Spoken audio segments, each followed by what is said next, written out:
Chez nous avec Ibou Diouf.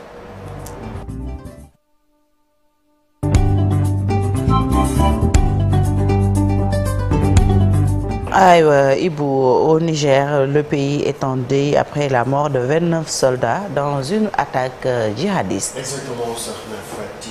Le drame est survenu à Tabatol, près de la montagne, à la frontière avec le Mali, au moment où le régime militaire a accepté d'examiner une offre de médiation de l'Algérie pour une solution politique à la crise. L'attaque combinant l'utilisation d'engins explosifs improvisés et de véhicules kamikazes par plus d'une centaine de terroristes a visé un détachement des forces de sécurité à Tabatol, près de la frontière donc avec le Mali. Il s'agit du plus lourd bilan depuis l'arrivée au pouvoir des militaires qui avaient justifié leur coup d'État du 26 juillet dernier, notamment par la dégradation de la situation sécuritaire.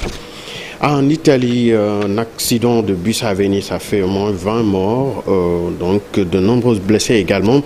L'accident survenu hier soir à Venise, c'est dans le nord-est de l'Italie, lorsqu'un bus fonctionnant au méthane est tombé d'un pont et a pris feu, a indiqué donc la mairie de la ville. Selon les pompiers de Venise, le bus a pris feu après s'être tombé donc d'un pont enjambant une voie ferrée entre Maestre et Marghera, deux localités faisant partie de la commune de Venise et donnant sur sa célèbre lagune.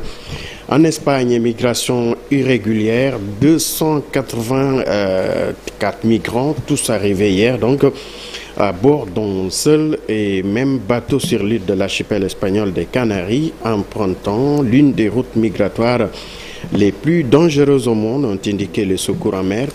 Parmi ces personnes, 78 étaient des hommes et 10 étaient des mineurs à avoir réussi cette traversée.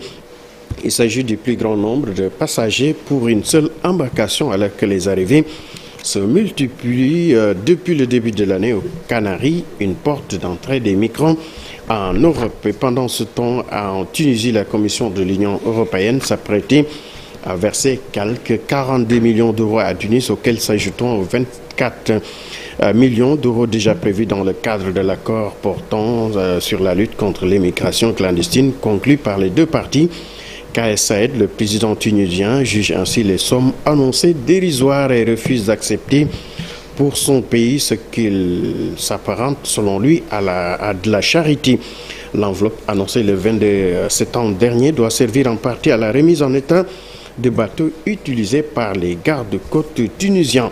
Et en nécrologie en France, le journaliste politique français Jean-Pierre Elkabbach est mort à 86 ans. Journaliste politique de renom, a rapporté hier donc BFM TV, France Info et le groupe Canal+, citant l'entourage des journalistes. Ces médias ont confirmé une information révélée en premier lieu par Paris Match sans préciser les circonstances du décès du journaliste, emblématique et qualifié par certains du roi de l'interview. Et pour terminer, Sokhna Fati au Nigeria, la star de l'afrobeat Naira Marley en garde à vue au sujet de la mort du chanteur Mohbad. La star donc a été placée en garde à vue dans l'enquête spéciale ouverte en septembre dernier pour élucider les circonstances de la mort du chanteur.